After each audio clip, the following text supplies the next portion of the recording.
욥이 대답하여 이르되 너희만 참으로 백성이로구나. 너희가 죽으면 지혜도 죽겠구나. 나도 너희같이 생각이 있어 너희만 못하지 아니하니 그 같은 일을 누가 알지 못하겠느냐. 하나님께 불러 아뢰어 들으심을 입은 내가 이웃에게 웃음거리가 되었으니 의롭고 온전한 자가 조롱거리가 되었구나. 평안한 자의 마음은 재앙을 멸시하나 재앙이 실족하는 자를 기다리는구나. 강도의 장막은 형통하고 하나님을 진노하게 하는 자는 평안하니 하나님이 그의 손에 후히 주심이니라. 이제 모든 짐승에게 물어보라. 그것들이 내게 가르치리라. 공중의 새에게 물어보라. 그것들이 또한 내게 말하리라. 땅에게 말하라. 내게 가르치리라. 바다의 고기도 내게 설명하리라. 이것들 중에 어느 것이 여호와의 손이 이를 행하신 줄을 알지 못하랴. 모든 생물의 생명과 모든 사람의 육신의 목숨이 다 그의 손에 있느니라. 입이 음식의 맛을 구별한 같이 귀가 말을 분간하지 아니하느냐. 늙은 자에게는 지혜가 있고 장수하는 자에게는 명철이 있느니라. 아멘. 요즘은 모두가 힘든 것 같습니다. 안 힘든 분이 없는 것 같습니다. 가끔 지인이나 친구들과 통화할 일이 있습니다. 그러면 안부를 묻습니다. 요즘 어떻게 지내? 어떻게 잘 지내고 있어? 라고 묻게 되면 10 중에 9은 이렇게 대답을 합니다. 다 그렇지 뭐. 요즘 안 힘든 사람 있나? 요즘 다 하루하루 버티고 살아가고 있지 라는 답이 돌아오게 됩니다. 2년이라는 그 긴 코로나 기간이 우리들로 하여금 하루하루를 버티며 살아가게 만들어버린 것 같습니다. 올해 초 1월이었습니다. EBS에서 버티는 것에 관하여 라고 하는 다큐멘터리가 하나 제작이 돼서 방송된 적이 있습니다. 코로나로 인해서 2010년 한 해가 모두가 멈춰져 버린 그런 힘겨운 시간을 보냈던 사람들 중에 각 분야에서 10명을 선정을 해서 그들이 지난 한 해 동안 어떻게 버텨왔는지, 또한 2021년을 시작하면서 어떤 마음으로 어떻게 새로운 새해를 맞이하고 있는지를 소개해주는 그런 다큐멘터리였습니다. 제일 첫 번째 등장했던 친구는 항공업계에 종사하는 조종사를 꿈꾸는 그런 훈련생이었습니다. 조종사를 꿈꾸며 훈련을 받는데 모든 비행이 다 중단이 되고 비행사들이 다 멈춰진 그런 상태에서 열심히 훈련을 받고 있는 우리의 자녀들. 코로나로 인해서 모든 대회가 다 연기되고 취소가 되었음에도 불구하고 여전히 땀방울을 흘리면서 바벨을 매일매일 들고 있는 역도 선수 여고생들. 대부분의 기업들이 채용 계획을 연기하거나 취소해서 제대로 취업 지원할 곳도 없이 계속해서 어디에 지원할까 마음만 애태우고 있는 3년째 취업을 준비하고 있는 취준생. 사무실이 밀접해 있는 곳에서 음식점을 개업해서 5년 동안 정말 손님이 자리가 없을 정도로 그렇게 잘 되었는데 갑자기 일어난 코로나로 인해서 하루에 한 팀조차도 제대로 받지 못해서 2개월 동안 몸무게가 10kg 이상 빠져서 그리고 머리카락이 그렇게 많이 빠지고 있는 음식점 사장님.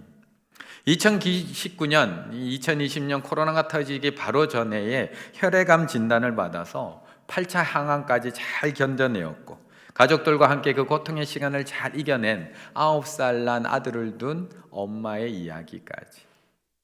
그렇게 2020년을 잘 버텨온 사람들 10명을 소개하는 프로그램이었습니다.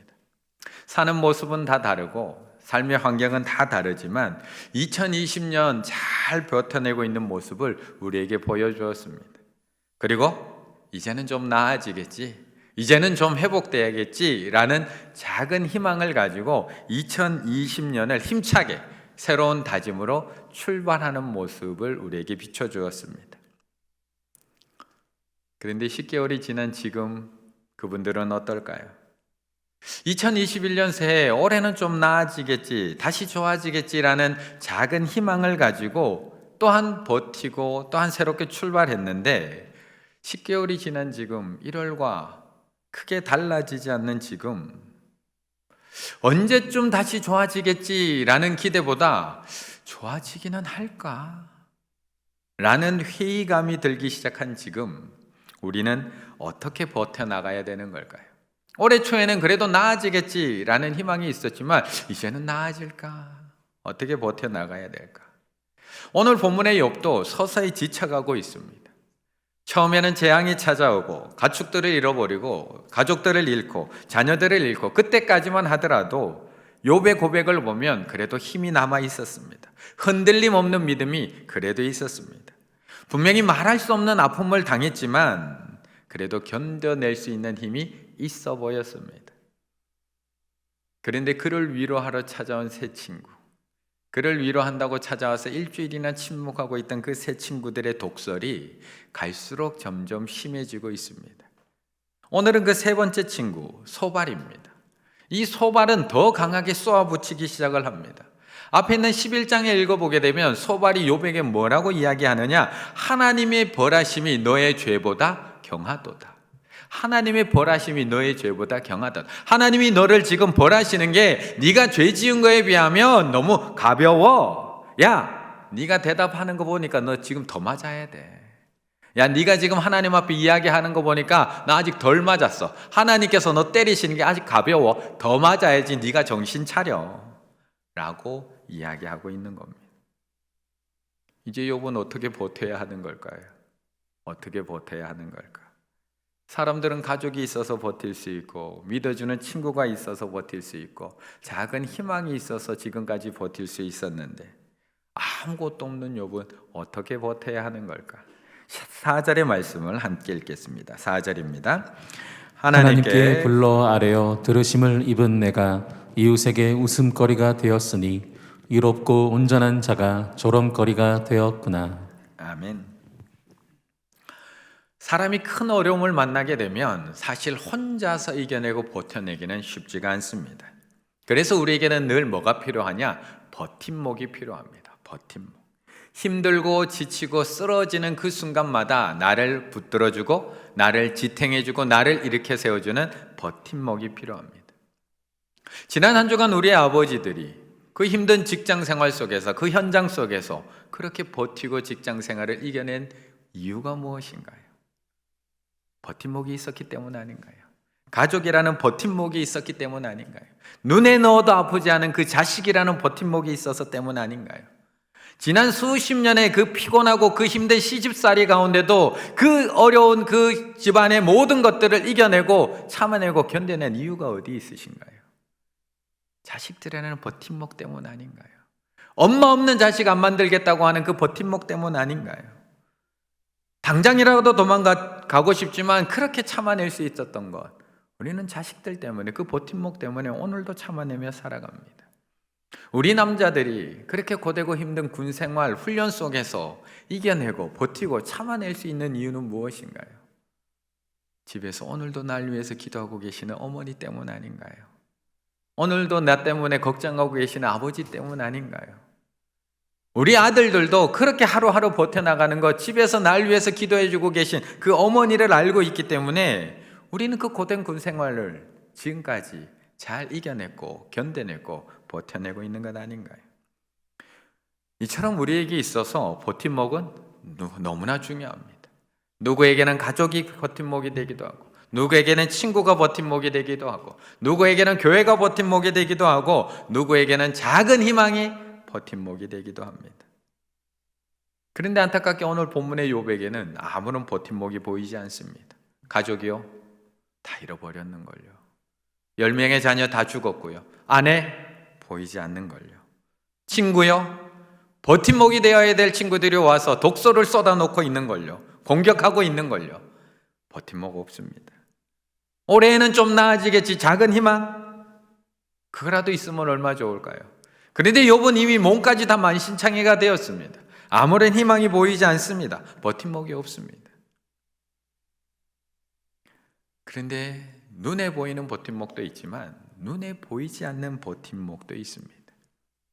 가족이나 친구처럼 우리의 눈에 보이는 버팀목도 있지만 우리의 눈에 보이지 않는 버팀목. 미운 우리 새끼라는 TV 프로그램을 잘 알고 계실 겁니다. 그 미운 우리 새끼 출연을 해서 그 이름이 더 많이 알려진 허지웅 작가라는 분이 있습니다. 허지웅 작가. 이분이 글을 참 잘 쓰는데 늘 독설을 많이 쏟아 놓아서 때로는 사랑받기도 하고 때로는 미움받기도 합니다. 이분이 2018년 혈액암의 일종인 악성 림프종을 진단받고 죽고 싶을 정도의 고통을 겪으면서 사람을 바라보는 눈빛, 또한 삶을 대하는 태도도 많이 달라집니다. 그러면서 그분이 쓴 책에 보면 눈에 보이지 않는 버팀목에 대해서 이렇게 이야기를 합니다.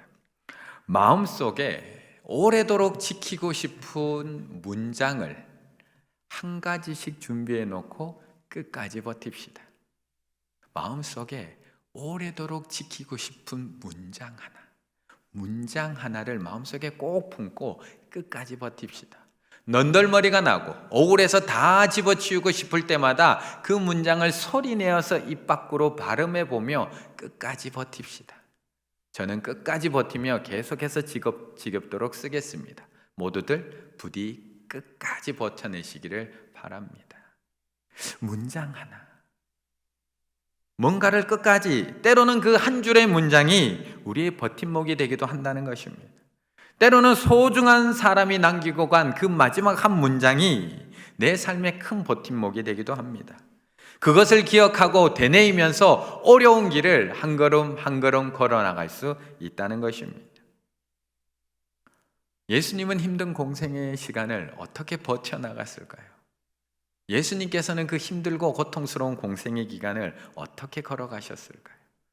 예수님의 공생애가 시작되는 마태복음 3장에 보면 하나님께서 예수님에게 이렇게 말씀을 해주십니다. 하늘로부터 소리가 있어 말씀하시되 이는 내 사랑하는 아들이요 내 기뻐하는 자라 하시니라.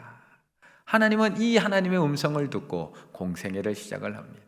변화산에 올라갔을 때에도 이는 내 사랑하는 아들이요 내 기뻐하는 자니 너희는 그의 말을 듣으라는 음성을 듣습니다. 예수님이라고 왜 힘들지 않았을까요? 예수님이라고 왜 아프지 않았을까요? 예수님이라고 왜 고통스럽지 않았을까요? 우리하고 똑같은 육신을 입고 이 땅에 오셨다는데, 저하고 똑같이 배고프셨고, 저하고 똑같이 목마르셨고, 저하고 똑같이 피곤하셨고, 저하고 똑같이 힘드셨음에도 불구하고 어떻게 그 고통을 견뎌내며 십자가까지 걸어갈 수 있었을까? 이는 내 사랑하는 아들이요 내 기뻐하는 자라. 이는 내 사랑하는 아들이요 내 기뻐하는 자라. 그 아버지의 음성이 아들로 하여금 그 고통도 이겨내며 한 걸음 한 걸음 걸어갈 수 있게 만든 것. 너희들이 나에게 침을 뱉어도 나는 하나님의 아들이다. 너희들이 나를 조롱한다 하더라도 나는 하나님의 자녀이다. 너희들이 내 옷을 찢고 나를 채찍으로 때린다고 할지라도 나는 하나님의 아들이며 하나님의 딸이다. 너희들이 나를 십자가에 못 박아서 나를 죽인다고 해도 나는 여전히 하나님께서 날 사랑하시는 하나님의 사랑하는 아들이다. 그 음성을 기억하고 있기 때문에 그 고통을 견뎌낼 수 있었던 것입니다. 오늘 욥은 이 믿음의 확신을 가지고 있습니다. 오늘 욥은 자신을 비웃고 자신을 조롱하고 자신을 공격하는 이 세 친구들 앞에서도 그 확신만큼은 흔들리지 않고 있습니다. 2절 3절의 말씀을 보게 되면 그들의 말에 이렇게 받아치고 있습니다. 너희만 참으로 백성이 그러구나. 너희가 죽으면 지혜도 죽겠구나. 나도 너희같이 생각이 있어. 너희만 못하지 아니하니 그 같은 일을 누가 알지 못하겠느냐. 너희들이 나를 그렇게 공격하고 있지만 너희들만 사람이냐? 너희들만 지혜가 있냐? 너희들만 그런 것들을 알고 있느냐고 도리어 이야기합니다.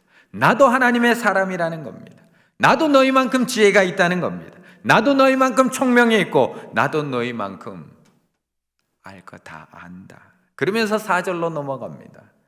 하나님께 불러 아뢰어 들으심을 입은 내가, 하나님께 불러 아뢰어 들으심을 입은 내가, 하나님 앞에 기도하며 응답받는 내가, 하나님하고 만나서 대화하는 내가, 하나님의 자녀된 내가 지금은 비록 이웃에게 웃음거리가 되고 조롱거리가 되어 있지만 그래도 나는 하나님의 자녀야.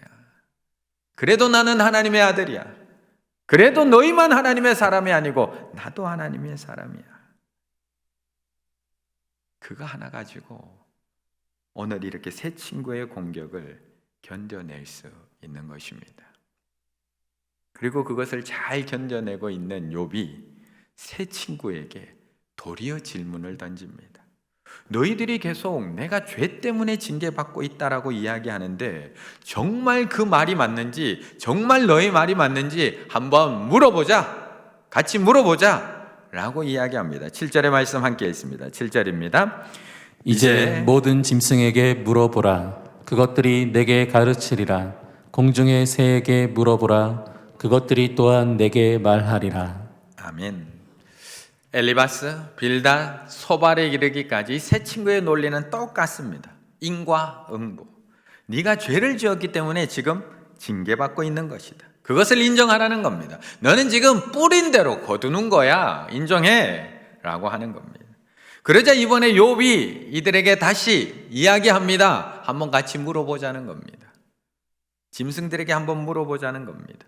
너희들이 인과응보라고 하는데 그렇다면 저 공중에 있는 저 새들에게 우리가 한번 물어보자고 이야기합니다.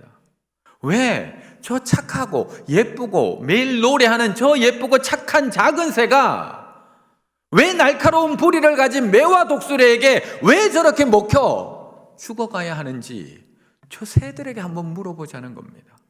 도대체 저 작은 새들이 무슨 잘못이 있기 때문에 저 큰 새로부터 공격을 받아야 하고 저 큰 새에게 물려 죽어야 하느냐? 저 새들에게 우리 한번 물어보자고 이야기합니다. 인과응보라면 도대체 저 새들이 무슨 큰 죄를 지었기에 저렇게 매일 공격당하고 죽어가야 하느냐? 새뿐만 아니라 땅의 짐승들, 8절에서는 땅의 짐승들과 바다의 물고기에게도 한번 물어보자는 겁니다. 왜? 저처럼 이렇게 사슴의 눈망울을 가진 그렇게 예쁜 동물들이 아멘이 안 나오고 있는 거 알고 있습니다. 그런 예쁜 초식 동물들이 왜 그런 무서운 사자에게 물려 죽어가야 하느냐 하는 겁니다. 왜 남에게는 단 1도 해를 끼치지 않는 풀만 뜯어먹고 있는 그 토끼가 왜 오늘도 여호와에게 잡혀서 그렇게 죽어가야 하느냐? 왜 초원을 뛰어다니고 있는 얼룩말이 악어에게 사자에게 물어 죽어서 그렇게 비참한 최후를 맞이해야 되느냐? 왜 바다에 있는 작은 물고기들이 큰 물고기에 잡혀야 되고 왜 그 물고기들이 사람에게 붙잡혀서 오늘도 우리의 식탁에 올라서 우리의 반찬이 되어야 되느냐? 도대체 물고기가 뭘 잘못했길래, 무슨 큰 죄를 지었길래 오늘도 우리 식탁에 올라 있어야 되느냐? 짐승들은 안다는 겁니다. 짐승들에게 물어보자는 겁니다. 이게 인과응보인지. 짐승들은 압니다. 9절 10절 그들이 이렇게 대답합니다. 이것들 중에 어느 것이 여호와의 손이 이를 행하신 줄을 알지 못하랴. 여호와의 손이 이것들을 다 행하고 계신다는 겁니다. 모든 생물의 생명과 모든 사람의 육신의 목숨이 다 그의 손에 있느니라. 이거는 야국강식 인과응보가 아니라 하나님의 손에 의해서 이루어지고 있는 세상의 이치고 자연의 섭리라는 것을 이야기하고 있습니다. 새들은 다 압니다. 짐승들도 다 압니다. 바다의 물고기들 다 압니다. 이것은 인과응보, 죄를 지어서 징계를 당하는 것이 아니라 여호와의 손이 행하신 줄, 모든 생명이 하나님의 손에 달리신 것을 다 알고 있다는 겁니다. 새 친구들이 계속 이야기하고 있는 인과응보 맞을까요? 틀릴까요? 맞습니다. 부분적으로 맞습니다. 우리가 살아가는 세상 속에 인과응보적인 요소 있습니다. 성경 속을 뒤져봐도 성경 속의 말씀 속에서 분명히 악인이 벌받는 거 있습니다. 하지만 그 하나로 모든 것을 판단할 수는 없습니다. 분명히 죄를 지으면 벌을 받는 것이지만 때로는 죄를 짓고도 떵떵거리며 잘 사는 사람들도 있습니다.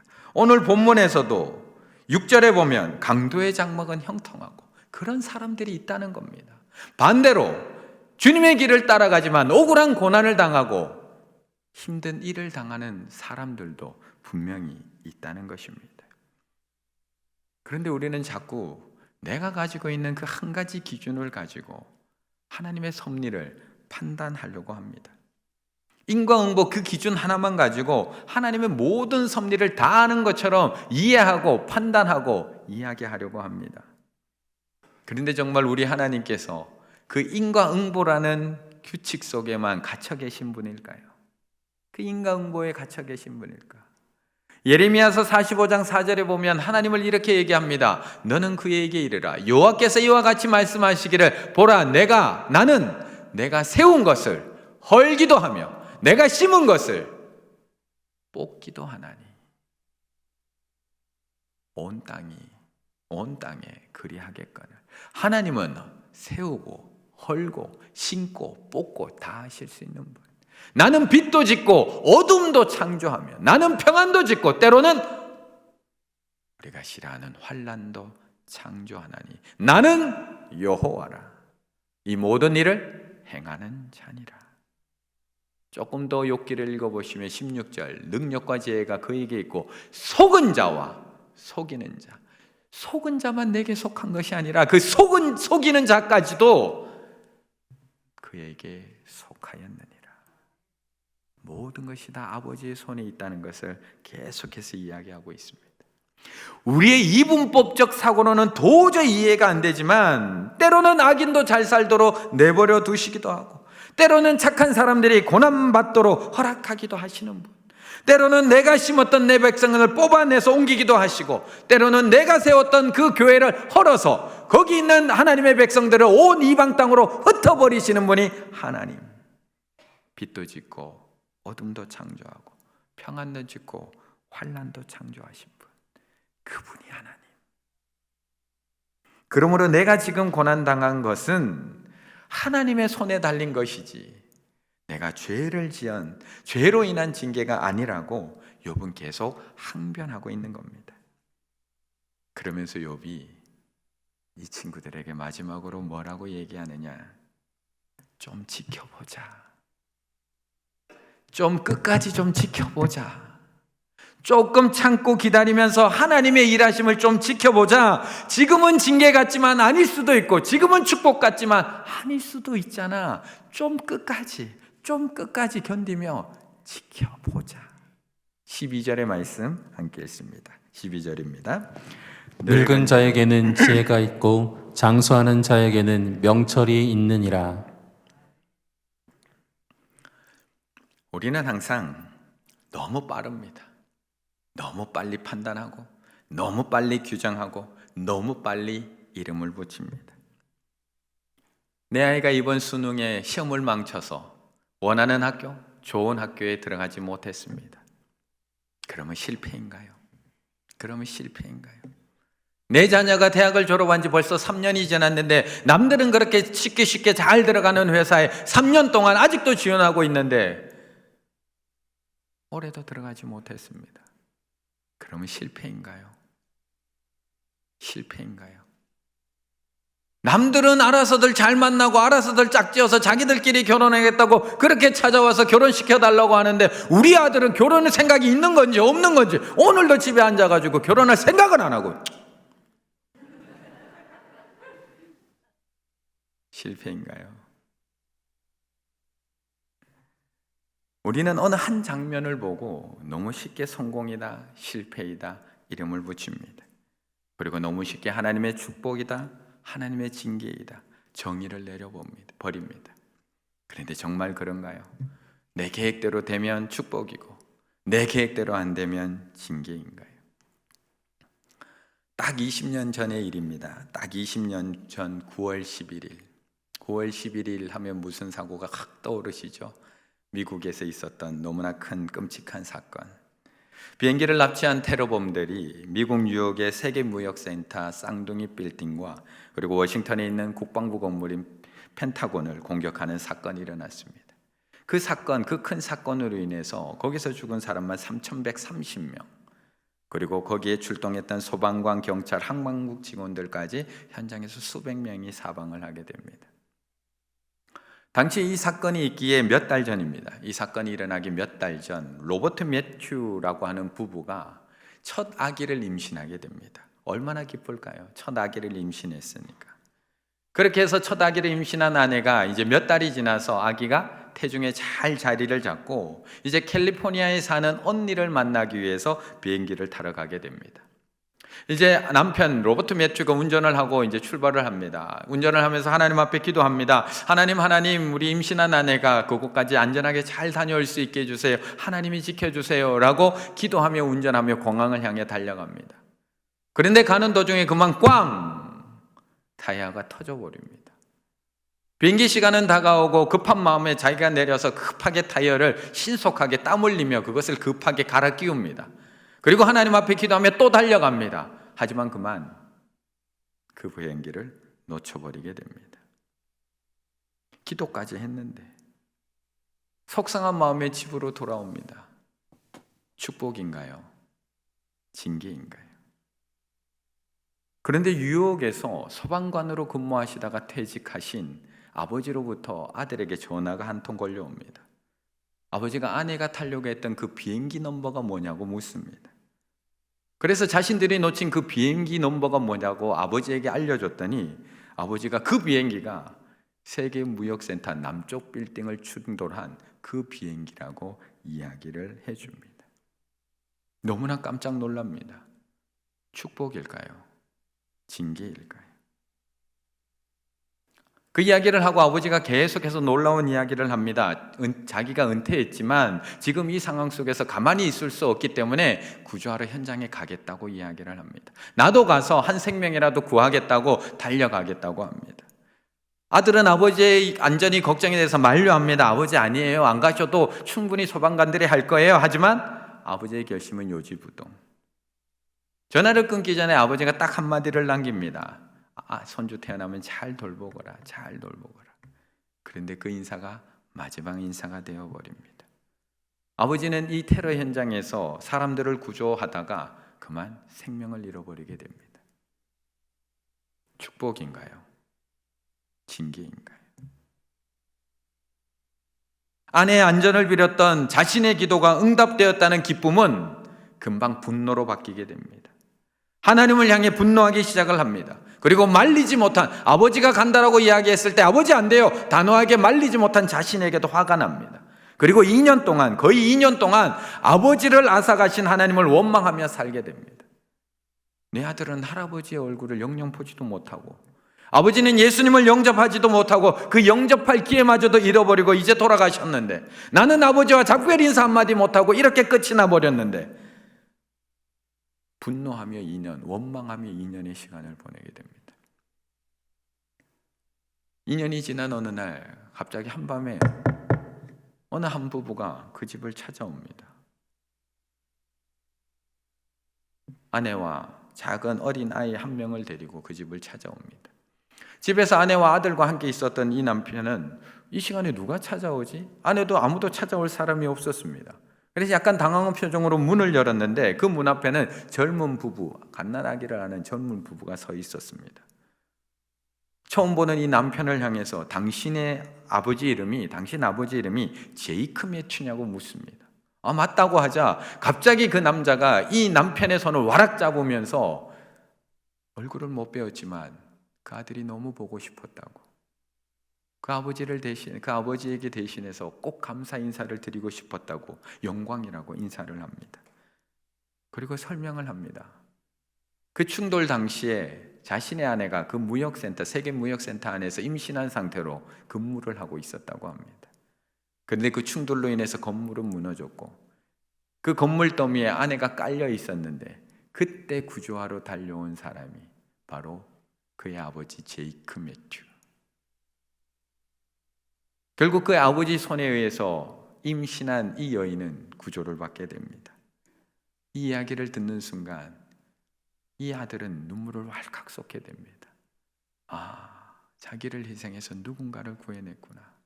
아버지가 자신을 희생해서 저렇게 한 생명을 구해냈구나. 축복인가요? 징계인가요? 남자는 말을 이어갑니다. 꼭 한 가지 더 이야기할 게 있습니다. 그러면서 옆에 그 구조받았던 아내가 말을 이어갑니다. 아버지가 나를 구조할 때 그때 이 여인이 아버지에게 복음을 전했다는 것입니다. 그 구조하는 당시에 아버지에게 예수 그리스도를 증거했고 그 생사를 넘나드는 그 시간에 그 그 아버지는 예수님을 믿기로 하고 예수님을 영접하고 이제 믿음 생활하기로 약속하고 헤어졌었다는 것입니다.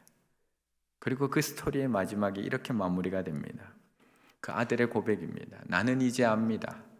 내가 하늘나라에 가면 아버지가 예수님 옆에 서서 나를 환영해 주실 것을 압니다. 그리고 이 가족들이 아버지께 직접 감사 인사 드릴 것을 압니다. 그들은 아기가 태어나자 자기 생명을 희생하여 엄마 아기를 살려낸 그분을 기념하여 아기의 이름을 제이콥 매튜라고 지었습니다. 축복일까요? 징계일까요? 우리는 나의 그 짧은 식견을 가지고 너무 일찍 내 삶을 단정 지어버립니다. 우리는 나의 그 짧은 경험을 가지고 너무 일찍 다른 이의 삶을 결정 지어버립니다. 이거는 축복, 이거는 저주, 이거는 상, 이거는 벌, 이거는 선물, 이거는 재앙, 이거는 생명, 이거는 죽음. 그런데 정말 그게 끝일까요? 그래서 오늘 욥은 마지막에 이렇게 고백을 하는 겁니다. 늙은 자에게는 지혜가 있고 장수하는 자에게는 명철이 있느니라. 끝까지 지켜보는 자, 끝까지 지켜보는 자에게는 지혜가 있고 명철이 있느니라. 끝까지 지켜보라는 것입니다. 너무 섣불리 나에게 일어난 일에 대해서 실패라고 판단하고 절망하지 말고 끝까지 지켜보라는 것입니다. 너무 성급하게 다른 이에게 일어난 일을 징계라고 규정하고 정죄하지 말고 좀 끝까지 좀 지켜보라는 것입니다. 그 일을 통해서 이루어 가시는 하나님의 놀라운 섭리와 역사를 끝까지 좀 지켜보고 견디라고 이야기하고 있는 것입니다. 한 번의 실패, 하나님의 역사는 끝나지 않았습니다. 두 번의 좌절, 하나님의 일하심 끝나지 않았습니다. 세 번의 절망, 하나님의 섭리 아직 끝나지 않았습니다. 우리가 하나님의 자녀라는 그 사실만 잊지 않고 참고 기다리며 견뎌낼 수 있다면 욥기 42장이 어떻게 끝나는지 다 알고 계실 겁니다. 내가 하나님의 자녀라는 사실만 기억하며 믿고 참고 기다리며 견딜 수 있다면 마지막에 가서 하나님의 일하심을 보게 될 것입니다. 그래서 로마서 8장 28절 사도 바울이 이렇게 자신 있게 이야기할 수 있는 겁니다. 우리가 알거니와 하나님을 사랑하는 자 곧 그의 뜻대로 부르심은 입을 자들에게는 모든 것이 합력하여 선을 이루느니라.